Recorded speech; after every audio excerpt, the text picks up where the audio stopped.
Good morning, everyone. It's a beautiful morning. It's a beautiful morning because we can be together. So often in our lives, we focus on the things, somehow it's misery loves company, and we focus on things that we can't do. We focus on things that bring us down. I think the first most important thing that we can do every single day is we can focus on things that lift us up. It's always going to be a beautiful morning if you want it to be a beautiful morning, no matter what happened a minute ago and what will happen a minute from now. So what I want to do first today is just to acknowledge that we're all here and just acknowledge that we all come with whatever baggage that we're coming with, and also acknowledge that we're going to be wherever we're going to be after this. But right here, we can just pretend, and this is, and I always say this to you, that doesn't often get onto the recording, but this is my vacation. Some people do vacations in days or weeks. I do vacations in hours. So this is my hour vacation on Thursday morning that I can spend with you. And so let's just be here. And I know we have a lot of things that are going to happen after this, but we can be here. And I think this really ties in to an idea that I want to talk about today, which is the idea of the fallen sparks of Tohu. So we're going to go into a deep Kabbalistic idea, and I'm hoping that this idea can also allow you to understand a little more about our world. When God created the world, so we have to start with this premise. If we don't start with a premise in any type of teaching, then we're going to end up just, one of the problems in general in education today is that we have all these ideas, but they have to follow something. So God creates the world. God creates the world in 6 days and rests on the seventh. This is Genesis, right in the beginning, Torah, right in the beginning. Literally, it says in the beginning. And God ponders our world from every side, from every angle, and then realizes something went wrong. Something at the very beginning, something before time even existed, before there were moments that we could count, before the laws of nature had been established, before matter had a chance to form, something at the very core of reality went wrong. And if God could find out what went wrong, then the entire world and everything in it could be healed. King David talks in the Psalms, one of the most famous Psalms, on the banks of the river Nile. King David talks about this idea. And what he realizes is that when he gazes upon the river, the wildlife at day and the Egyptian sky at night, let's say, he's able to see that something happened. What happens? That before the world was created, before everything happened, there was a commotion. There was this idea that the world, sorry, I'm just kind of like trying to figure out how to define it. That's why you hear me kind of trying to find words here, because I'm trying to figure out how to define it. that there was a world that was beyond the finite. Now, why is that important? What's important for you and me is that we understand the limitations of our reality. We understand the limitations of our knowledge. We live within time and space. There is nothing during our lifetime in this world that could take us beyond time and space. Nothing. Nothing that can help us understand beyond time and space. Actually, we use words for beyond time and space like the infinite. What is the infinite? It just means not finite. It doesn't really mean anything beyond not finite. So we, looking from below to above, have to realize the limitations of our knowledge, the limitations of our understanding, that there's certain things that we will never understand.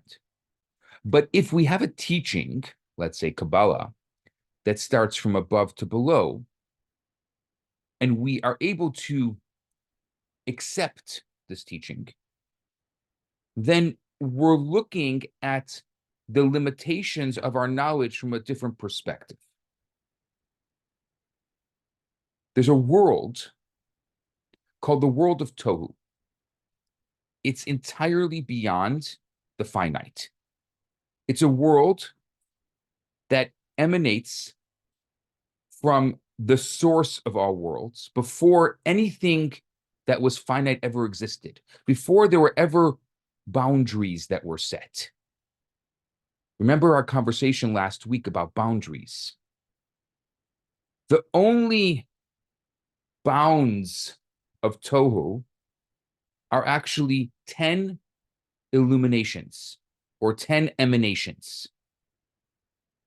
They are without bounds, but there's 10 kind of like discrete modalities.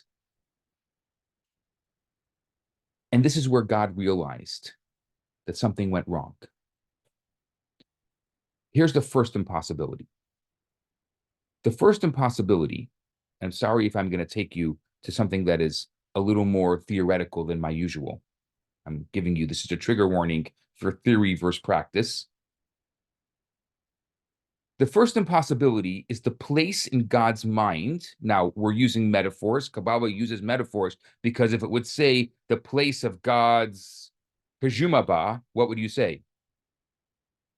What's that?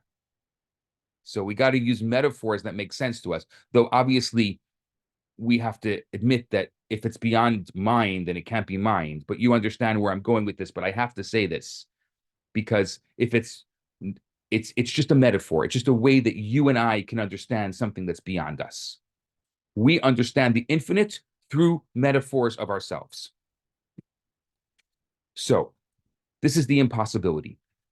The place where God's mind and God's boundless meets with God's desire to be found. The place where God comes face to face with God's own paradox, where the passion to be the infinite within a finite world. God infinite, wants to be within this finite world because it's very simple. If you're truly infinite, you have to be finite as well.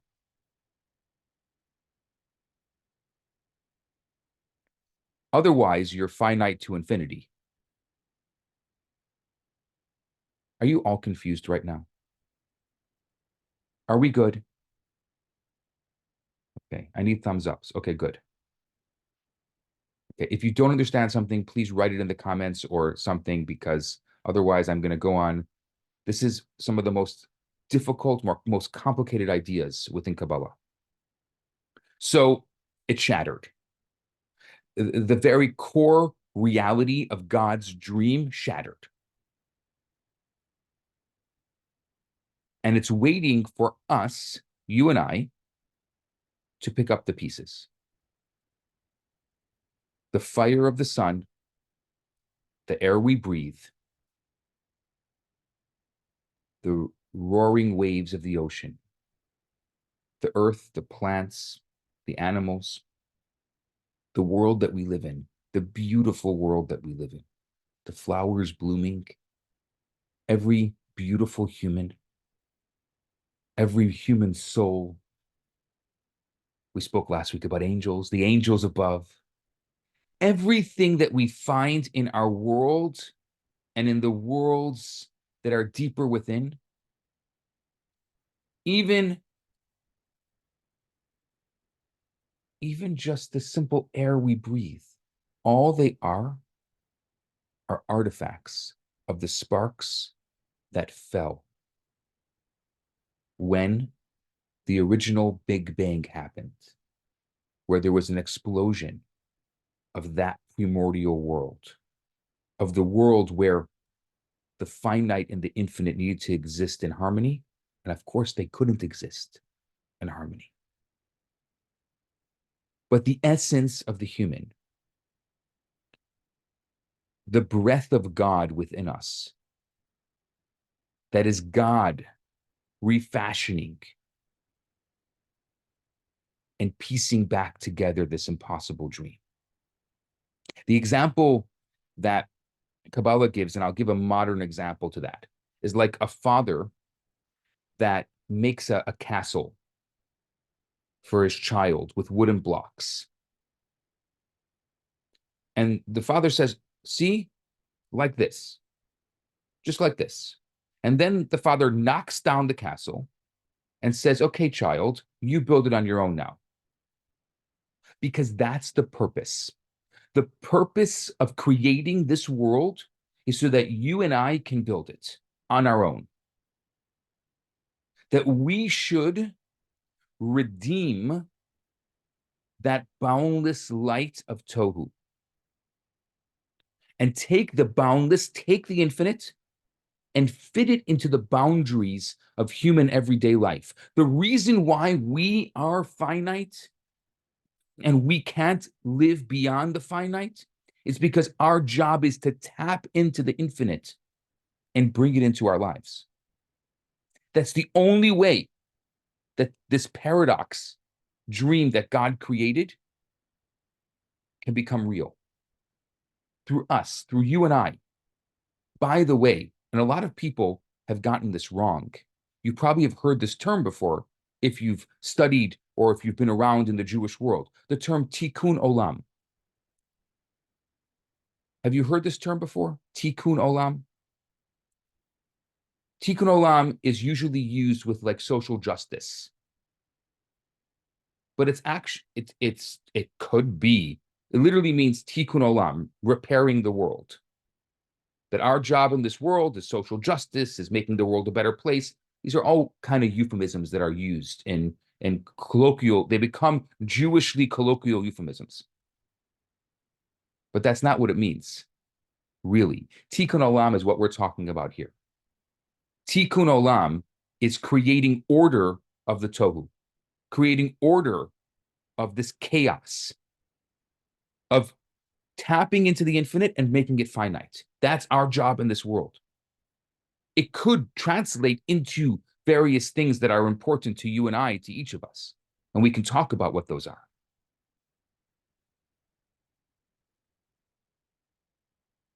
But that's the idea of tikkun olam. Our job, you see, one of the greatest worries in our society, one of the greatest questions people ask today is, what's my purpose? Depression, anxiety, it's at an all-time high.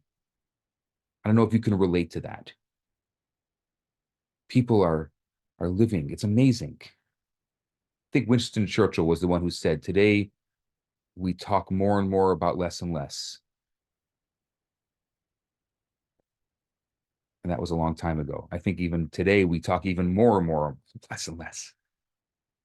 We, as a society, it doesn't make sense. We are in one of the best times. I mean, we don't have to worry about things like how our clothes are going to get washed. Do you know how much time it took for somebody to wash clothes 100 years ago? You're like, oh my gosh, what are you talking about? Today, apples grow in aisle 2. Today, we have so much technology. Look at us right here, right now, what we're doing. Who in their wildest dreams could ever imagine, first of all, what we're doing, and the fact that it's a random, at least for me, it's 9:30 on a Thursday morning, and we have nothing else better to do than to sit and study. Who had time for this? People were worried about where their next meal was coming from. And here we are in the Western world, and we have to acknowledge, obviously, there are people who still live like that today, and God should bless that every single person in the world should have whatever they need. Often we ask for what we want, but what we want is that everyone should have what they need, that their needs should be met. Because we live in a world where we don't even think about our needs because all of our basic needs are met. There's no one here today that is worried about where their next meal is coming from. That's unique in history. So what happens when you have such a beautiful time in history? We have to create core conflict. We're constantly trying to create conflict. You know why? Because rupture is good for relationships. Rupture is good. The world needs rupture. And if there isn't natural rupture, then we're going to invent rupture. What is the anecdote for that? Finding purpose. Finding purpose means not necessarily finding meaning. And I know I'm wordsmithing here, but I often wordsmith. Because I do think there's big differences in words. Some of you probably read my op-ed this week on the difference between Jew hatred and anti-Semitism. I know I'm wordsmithing, but words are important.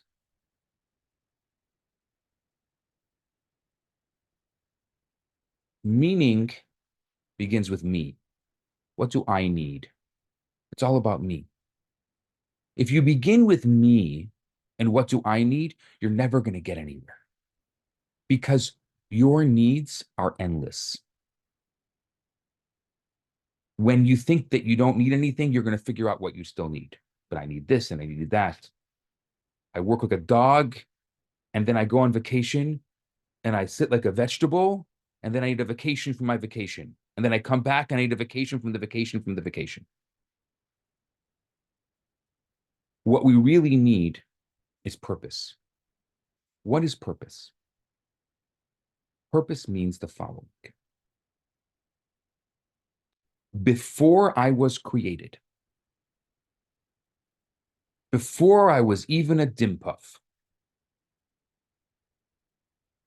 there was a reason why my soul,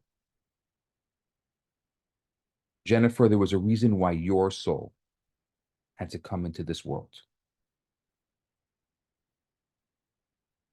A unique reason. No soul that ever existed before you, no soul that will ever exist after you, and no soul that's existing during your lifetime has the same unique purpose as you. Now, it's not like, hey, life is short, live it up, was it? It's that my soul was introduced into this world because something had to be done. My soul was introduced into this world because I have to now do my part to create order in the chaos. Ah, how do I know what it is?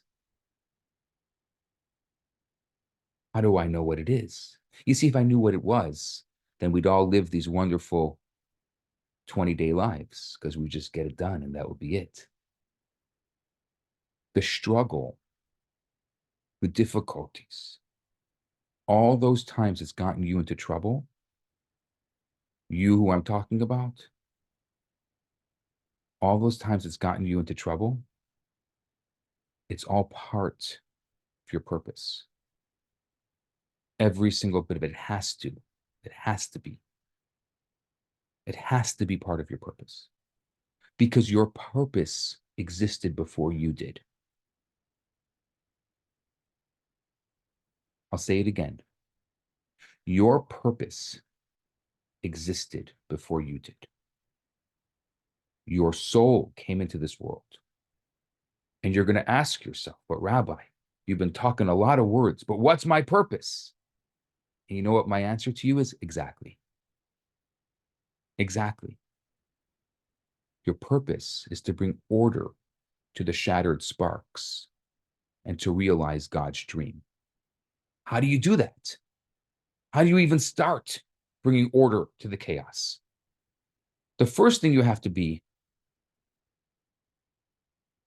is not stuck in the trauma of the past. Your life experience is so important. You know why? It gives you everything you need, all the tools you need to realize your life's purpose. Instead of asking, why me, God? Why are you doing this to me? Ask, how? How can I take what's happened to me and use it to make the world a better place? The word how, if I had a wish, I would replace every why with how. Free Palestine. How? Sure. How? Live in a world of peace. How? Not why. Why is this existential question that will take you in circles and circles and circles and circles, and you're never going to end with the why. You know, I have a 2-year-old, and my 2-year-old, I say, he'll say, what's that? And what's, so I say, then he says, why? And then I tell him why. Why? And then I tell him why. And then he says, why? Why if it's a 2-year-old answer? 2-year-olds ask why, because they're little scientists that are trying to discover the world. And part of that is they're trying to figure out their boundaries. And they'll test their boundaries and they'll challenge their boundaries. That's the why. As adults, for you and I, because we are older than 2, we're now 2.5. We ask how. How? How am I going to take my past? How am I going to take all of my life's experience and use that to help others, to make this world better? How? How am I not going to think 20 steps ahead while I'm living in this moment? How am I not going to think about all, because somehow our nurture, it's not our nature, our nurture, we have been nurtured to think of all the problems. All of a sudden, something terrible happens in the world, and we're just all of our things, because misery loves company. Our job is to be critical thinkers. No groupthink. Enough with the groupthink. How? Be a critical thinker. God made you unique. You have purpose. Your soul needs to shine. In order for your soul to shine, you need to be strong within. And today, in our world today, it's harder and harder to find that strength, because the world is constantly trying to put us in the box, trying to get us in a particular way. You know what happens to the salmon that's going with the flow of the tide? You know what kind of state it's in? not in a state of life. To be in a state of life, we must go against the tide.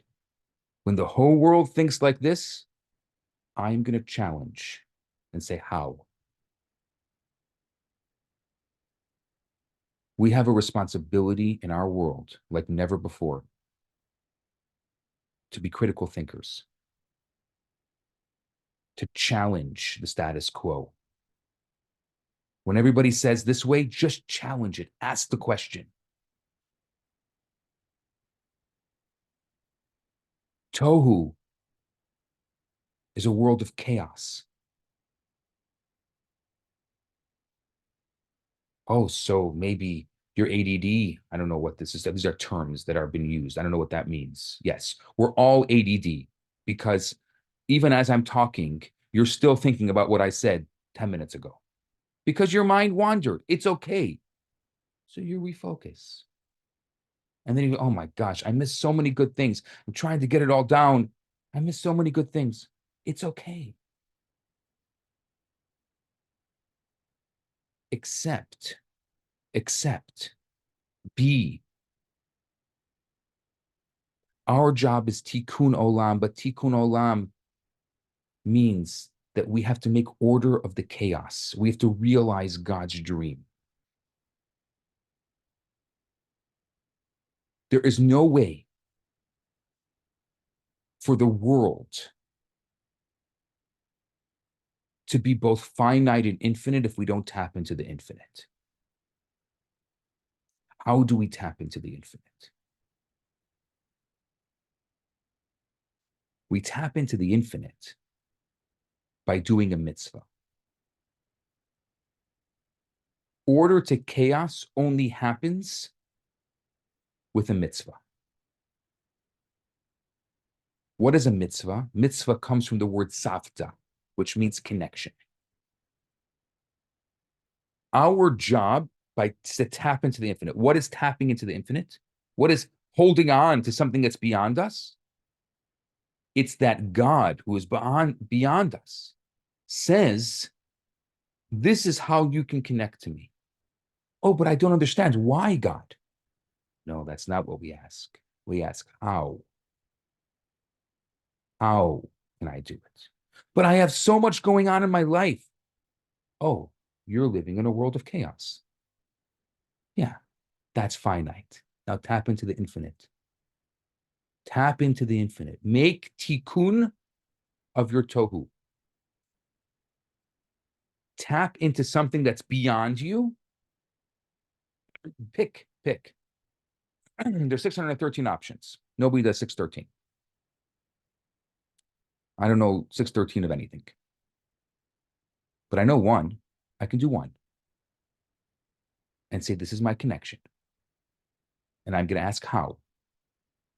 You need suggestions? We can make suggestions. But how? Because all these great things, look, we can sit and we can study and we can be inspired. But all that inspiration is worthless if we can't make the world a better place. How do we make the world a better place? By tapping into something that is beyond us. By creating a connection between us and a higher power. Because then, and the best connection we can make are the things we don't understand. Because then we know truly there's a synthesis between the finite and the infinite. Because it's even infinite in my life. There are things I don't understand. I'll never understand it. People say kosher diet. Kosher, it makes sense. Really? What makes sense about kosher? What do you mean it's healthy? Really? My salami sandwich with mustard on rye and mayo, tons of mayo. That's healthy. It's kosher. Kosher salami. Oh, no. It's there's an amazing realization about kosher. You know, there's all these jokes for those of you who were raised within the Jewish community, and you know that, you know, for example, what do people do on a certain holiday that's coming up? There's a holiday that's coming up, that celebrates uh, the birthday of a Jew who lived in Bethlehem 2,000 years ago. Oh, that was before 1948. Sorry. Nothing happened before 1948. I'm sorry. I should not have said that. Okay. I'm not going into politics here. Just saying. I'm just saying. No, I mean, I know. And Jewish community was always, you know what, that night is a very complicated night for Jewish people. No one knows what to do. Nothing's open. So what do people do? They used to go for Chinese in a movie, right? That was the thing. Everyone knows. What do you do on that night? You go for Chinese in a movie. Now, what happens if you keep a kosher home and the Chinese happens to be the Badu? What do? You use paper plates, right? Here's the problem. Kosher has nothing to do with what you eat. It has to do with you. It's not about your house being kosher. It's about you being kosher. What you put into your body needs to be kosher. Not only the food, for sure the food, because what you eat becomes you. For sure the drink, because what you drink becomes you. What about the emotions? What about the energy? What about the words? I'll go even further. What about the thoughts? If we are not strong, then how we're going to be able to achieve our purpose in this world?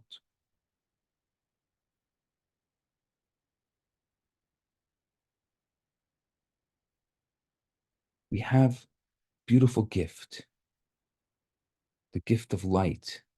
We wake up in the morning, we see light. We see the sparks. We can even see light as a metaphor for things that are beyond us. The sun. People used to worship the sun. It's so great. There's people who still worship the sun. They want to go on vacations and just lay in the sun and worship it. But we have a beautiful responsibility. It's not a right. In Judaism, in Kabbalah, we don't have rights. We just have responsibilities. Imagine if we can just replace every right with a responsibility. And our responsibility is to make order of the chaos. Our responsibility is to find our purpose by connecting to a higher power, by doing a mitzvah, by creating that connection. And you know what we do? We realize God's dream of taking an infinite world and making it finite. And then the world becomes both infinite and finite, and that's true infinity. And that's only we can do that. Only we have the ability to do that. Only we have the task to do that. Before you came into this world, you had a purpose. Your soul was introduced. Everything you have done, all the trauma, all the difficulty, all the challenges, yes, thank you. Because now I come with experience. I know how to live in this world and make this world and uplift it. And I know I could turn to others and say, oh, I know what you're going through. I can empathize. I don't sympathize. I empathize because I've been through it myself. I'm not going to be a conversational narcissist. We hate conversational narcissists. Oh, those are the people who walk into the shivas and say, well, when I lost blah, blah, blah, shah. You know what we do when we walk into a shiva? What do we do? We hold space. We say nothing. When we walk into a situation, we hold space for people. If someone's going through a challenge, hold space for them. You don't have to always have to fill the space with something. But we want to hold the space. You see, we know that because we've been through, we have life experience. So we know how to hold space and allow someone to talk. You know what the best thing to do with somebody you don't agree with? Hold space for them. You know what happens when you hold space with someone you don't agree with? They will talk themselves into a corner. You don't have to say anything. They'll say it all for you. They will talk themselves into a corner. Two things: hold space and ask how. That's it. Everything else is details. We know this because we have experience. Because we've already debated. We know how the debates work. We know the rabbit holes. Social media has taught us that, but it's just an exacerbation of the rabbit holes that we put ourselves into sometimes. We don't find ourselves in situations. We put ourselves wherever we are. We put ourselves. If you don't do it consciously, you'll end up doing it subconsciously. So, how do we make order of the chaos? First, by acknowledging our purpose, acknowledging that we have a purpose. Then taking our life experience, because the things that are most difficult for us to do and our talents together. Think about that. The things that are most difficult for us to do and our talents, put them together. What's the hardest things for you to do? Write them down. Those are easier. Then say, what are my talents? What do I bring to the table? What are my unique talents? Oh, I don't have any unique talents. Yes, you do. I used to say, oh, I don't have any talents. And then I realized I have one superpower. And that is that for the time being, until further notice, I don't forget a face or a name. That's my superpower. I used to think everybody did that. And then I realized, somebody would say, oh, do you remember me? I'm like, yeah, of course. How would I, we were talking, 10 years ago there, this is what we were, like, they're like, how do you remember that? I'm like, doesn't everybody remember that? I used to think everybody remembered. Like, of course. How would you not? You see somebody, of course you remember them. So I realized that's my talent. What am I going to do with it? I'm going to make matches. So I spend a lot of my day making matches because I figured I got to end loneliness somehow. My secret is that if I know somebody very well, when I find their match, I know it.